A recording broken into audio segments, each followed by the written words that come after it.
তো আজকে এই যে একটা ভিডিও আপনাদের সামনে উপস্থাপন করছি, এই যে দেখেন হামকো কম্বো 1200। এই মেশিনগুলো আমরা সাধারণত জানি যে এগুলো তামার কপারের ট্রান্সফরমার, ঠিক আছে, কিন্তু আসলে এর ভিতরেও কিছু কারসাজি আছে। অবশ্য কোম্পানির দোষ দিব না, কারণ এগুলো দাম তুলনা অনুযায়ী কম, কপার যেটা সেটা বেশি। কিন্তু বেশিরভাগ মানুষ মনে করে এখানে কম্বো লেখা থাকলেই তামার মেশিন বলে বোঝায়। এটা মনে করে বেশিরভাগ লোকই কম্বো লেখা থাকলে তামা বলে ইয়ে করে, আর যেটা অ্যালুমিনিয়াম সেটা কিন্তু কম্বো লেখা থাকে না। আমিও ওই জিনিসটাই জানতাম, অনেকজনই বলে যারা বিক্রি করে তারাও ওই জিনিসটাই জানে, কিন্তু আসলে যখন এটা রিপেয়ারে আসলো দেখলাম এটা সম্পূর্ণ অ্যালুমিনিয়াম। আপনাদেরকে একটু দেখাই, যে দেখেন আমি এখানে একটু ইয়ে করছি, জুম দিয়ে দেখাচ্ছি, এই যে দেখতে পাচ্ছেন মানে উপরে মানে আর কি নিকেল দেওয়া আছে, এই যে, আর ওইখানে আছে যে তারটা, এটা হচ্ছে অ্যালুমিনিয়াম, এটা হচ্ছে অ্যালুমিনিয়ামের মোটা 11 নম্বর তার, 11 নম্বরের মোটা তার। তো যাই হোক, সরি, এটা 11 নম্বর না 11.5। তো এই মেশিনটার সমস্যা, লাইন পাস হচ্ছিল না, আউটপুট পাচ্ছিল না। তো যাই হোক, আমরা রিলেটা চেঞ্জ করছি, এই যে রিলে ছিল, এই রিলেটা চেঞ্জ করে আমরা লাগিয়েছি। এখন এটা ওকে কমপ্লিট। তো যে উদ্দেশ্য ভিডিওটা এখানে দেখানোর, আপনারা সবাই জানেন যে সব মেশিনের ভালো খারাপ দিক আমি দেখাই, কারণ বেশিরভাগ আমার কাছে রিপেয়ারে কোম্পানির মেশিনগুলোই আসে।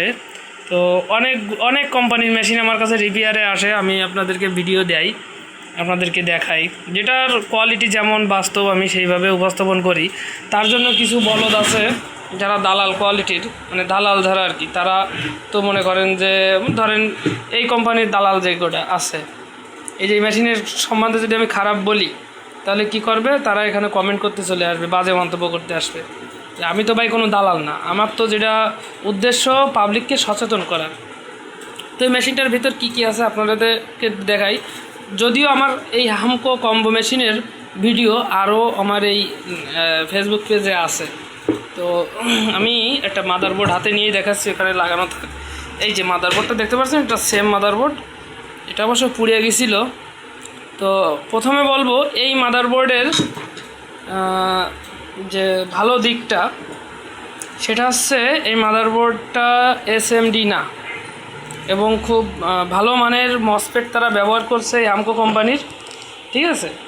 মাদারবোর্ডটা খুব কোয়ালিটিফুল মাদারবোর্ড দিছে, কিন্তু এর একটা সমস্যা আছে, এই মেশিনের বেশিরভাগ মেশিনের কমন যে প্রবলেমগুলো দেখছি, ট্রান্সফরমার পুড়ে যায়, ট্রান্সফরমার পুড়ে যাওয়া কেসটা আছে। তো কেন পুড়ে যায় সেটা আপনাদেরকে বলি।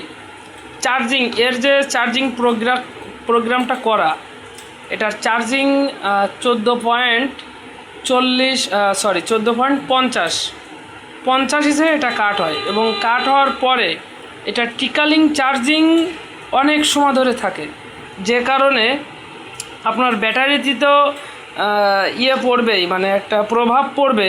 তারপরে আপনার এই ট্রান্সফরমারটা অনেক সময় ধরে টিকালিং চার্জ হওয়ার কারণে অনেক সময় ধরে এটাতে চার্জ করে, এক পর্যায়ে এইভাবে এটা কপারের হলেও পুড়ে যায়। তার কারণ হচ্ছে ওইটা। তো চার্জ হবে, ফুল গ্র্যাভিটি উঠে যাবে, চার্জিং ফুল কাট হয়ে যাবে, 0 হয়ে যাবে, এটাই সিস্টেম। এই জন্য ডিএসপি দেখবেন, ডিএসপি সাইন ওয়েভের চার্জিং সিস্টেম সব থেকে ভালো। তারপর সুকামের চার্জিং সিস্টেমও সব থেকে, যদিও এটা সুকাম কোয়ালিটির কিন্তু হাই গ্রেডে চার্জ করে।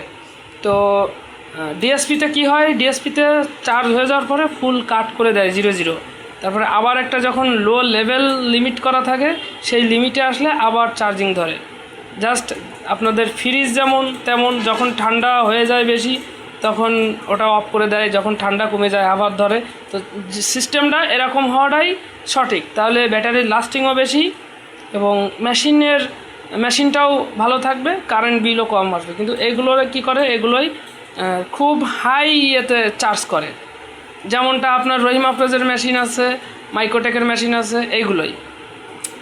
তো লুমিনাস আবার সেদিক দিয়ে ভালো। তো যাই হোক, আসল কথায় আসি।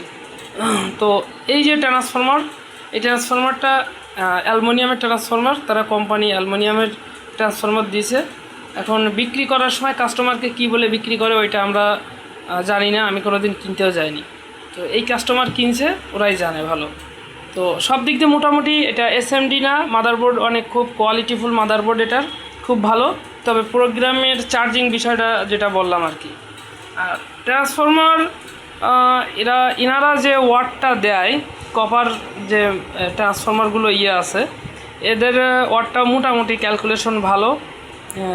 যেহেতু আগের মেশিনগুলোর কোয়ালিটিফুলও ভালো ছিল এবং ওয়াটটাও সম্পূর্ণ ফুলফিলভাবে পাওয়া যেত। তবে এই যে মেশিনটা দেখতে পাচ্ছি, এটাই 1200 VA, এটা 1200 VA কিন্তু। তো এখানে 1200 VA এটা না, 1200 ওয়াট মানে 1200 VA যেহেতু আমরা 850-900 ওয়াট ধরি, তো এখানে 850-900 ওয়াট এখানে পাওয়া যাবে না, সম্ভব না। কারণ আমি ভোল্টেজ টেস্ট করে দেখেছি, এটাতে ভোল্টেজ কমে যায়। তো আর এই বিষয়ে যদি আপনারা কিছু জানেন তো কমেন্ট করবেন। তো আজকের ভিডিও এই পর্যন্তই।